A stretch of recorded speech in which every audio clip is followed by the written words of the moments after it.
रज़ी साहब, क्योंकि आप स्टूडियो में, मैं चाहूंगी मैं जरा आप ही से जान लूं पहले। इसरारा साहब, यही अंजाम सोचा था आपने या फिर आपको भी ये लगा था कि नहीं अभी तो मामला चलेंगे, बैठेंगे, गर्मी, सख्ती, धूप सब कुछ बर्दाश्त होगा, अभी तो ये मेला लगा रहेगा? मैं इस पे जी जी प्लीज रज़ी साहब। अच्छा देखिए, मैंने तो यही अंजाम नहीं सोचा था। मेरा ख्याल था कि मुजाहिरीन को अंदर दाखिल ही नहीं होने दिया जाएगा या रास्ते में डिस्पर्स कर दिया जाएगा। पहले तो मेरा ख्याल था कि इनको अटक के पुल के से आगे नहीं आने दिया जाएगा, जैसा कि हमारी रियासत के जिम्मेदारों ने दावा किया था, वो वहाँ से गुजर आए। लेकिन जो बात हम साथ साथ मिस करते रहे कि पेशावर से चलने वाला जो काफिला था और उसके अंदर जो 3-4 और काफिले बाद में मिलते हैं, ये तकरीबन कोई 40,000 से ज़्यादा का क्राउड हो गया था। 45,000 किससे टाप गए थे। लेकिन जब पहला टाकरा हुआ है वहाँ पे अटक पे, तो उसमें से कुछ लोग झड़ गए और जो लोग उसके साथ थे उनकी रिपोर्ट के मुताबिक कुछ 10-1 हज़ार के करीब लोग वहाँ पे झड़ गए उससे। अच्छा, फिर दूसरा टाकरा हुआ यहाँ पे जिसको हम चुंगी नंबर 26 कहते हैं, कोई 8-10 हज़ार वहाँ से झड़ गए। उन्होंने देखा कि आगे सख्ती है, वो लोग वहाँ से वापस पलट गए। और तीसरा जो है, जब यहाँ पे खिताब हो गया डी चौक के अंदर, तो ये इंटरनल प्लानिंग थी कि हमाद अजहर साहब जो हैं वो एक बड़ा काफिला लेके आएंगे, ताज़ा दम लोग होंगे। वो सुलेमानी काफिला जो आज तक नजर ना आया, मुझे नहीं पता, लेकिन मैं आपको उनकी इंटरनल अंडरस्टैंडिंग की बात बता रहा हूँ जो मुझे मेरी पीटीआई के कुछ कायदीन से बात हुई है, तो उसका ज़ुज़ाफ़े अकल मैं अर्ज कर रहा हूँ। उनका ख्याल था कि अब अच्छा, कराची का काफिला भी पहुंच गया, जैसे ये एंटर हुए हैं ना तो वो भी पहुंच गया। लेकिन इनका ख्याल था कि एक बड़ा काफिला हमाद अजहर साहब, जो उन्होंने कह रखा था कि मैं सरप्राइज दूंगा, वो लेके आएंगे। तो ये जो 3 रोज से चल रहे थे, आप देखिए इंसान की एक कैपेसिटी होती है, और 3 रोज से आप उनको कहीं पैदल चला रहे थे, कहीं पे बस पे बैठ रहे थे, कहीं पे उनको खाना नहीं मिल रहा था। यानी एक वीडियो जो है, जो कि पश्तो में एक वर्कर अली अमीन गंडापुर से कह रहा है, जिसमें अली अमीन गंडापुर साहब के बाल बिखरे हुए हैं, तो मैंने एक दोस्त से तर्जुमा करवाया उसका। मैंने कहा ये पश्तो में क्या कन्वर्सेशन हो रही है, तो उसने कहा कि ये बंदा कह रहा है कि जी मेरी बीवी बीमार है, मेरा 2 छोटे छोटे बच्चे हैं, मुझे घर वापस जाना है। तो गंडापुर साहब कह रहे हैं कि अभी मैं 2 बसें वापस भिजवाता हूँ, आप उनमें से एक में बैठ के चले जाइएगा, खाना आपको अभी मिल जाता है। ये वो डायलॉग था। यानी 3 रोज से वो वर्कर जाने थे और पंजाब के वर्कर्स ने उनको रिप्लेस करना था। पंजाब से वर्कर नहीं पहुंचे। वो वर्कर जो थे, इस खिताब के बाद उन्होंने कहा कि हमारा काम खत्म होगा। वो गाड़ियों की तरफ बढ़े हैं और गाड़ियों में बैठ के उन्होंने वापस जाने की कोशिश की है।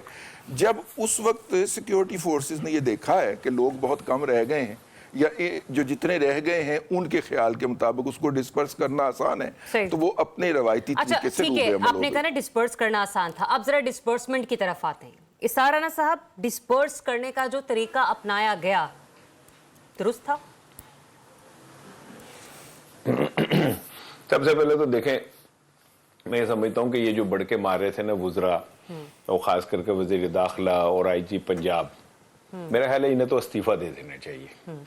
क्योंकि इन्होंने तो ये कहा था कि चिड़िया भी पर नहीं मार सकेगी, और इन्होंने तो कहा था कि हमने ऐसा फुल प्रूफ सिस्टम बनाया है, बल्कि बढ़ के मारी, मार्च करके पुलिस वालों ने नारे तकबीर और ये जैसे कि किसी काफिर टोले का मुकाबला करने की तैयारी कर रहे हैं।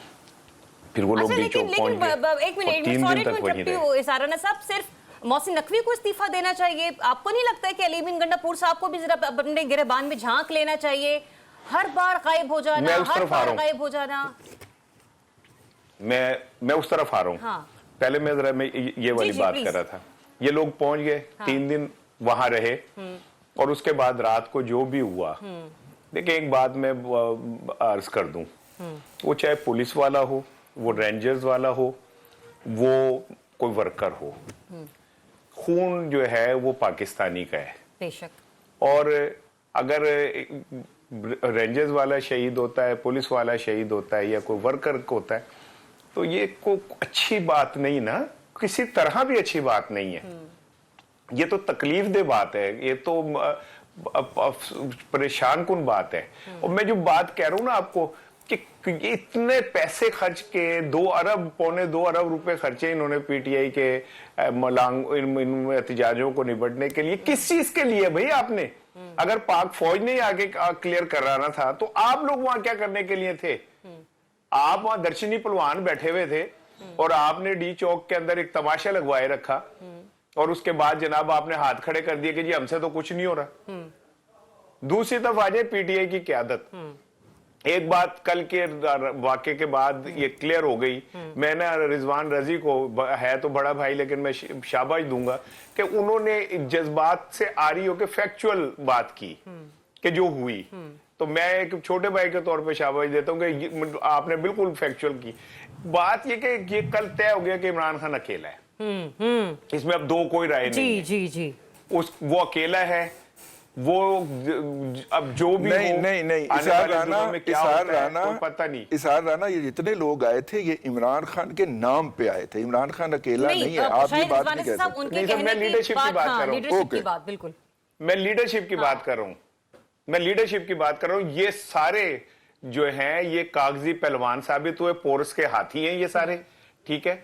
और इनका दाव दलील, ये वो मुजावर हैं जो कब्रों की मिट्टी बेच के अपने पूरा करते हैं, लेकिन ये खड़े नहीं हो सकते किसी अच्छा के इसारा साथ। साहब चले, ये आपने लीडरशिप के हवाले से तो बात की ना, मैं जरा स्पेसिफिकली बुशरा बीबी साहिबा के हवाले से यहाँ पे बात करना चाहती हूँ। जो मेरी ऑन ग्राउंड वहां पर मौजूद डिजिटल मीडिया के रिपोर्टर्स थे, जब मैंने आज प्रोग्राम का आगाज से पहले उनसे बातचीत की, चंद लोगों ने इस बात को एडमिट किया कि बुशरा बीबी राजी थी, बुशरा बीबी कायल थी कि हमने काफिला लेकर डी चौक पर पहुंचना है, लेकिन अली अमीन गंडापुर राजी नहीं थे।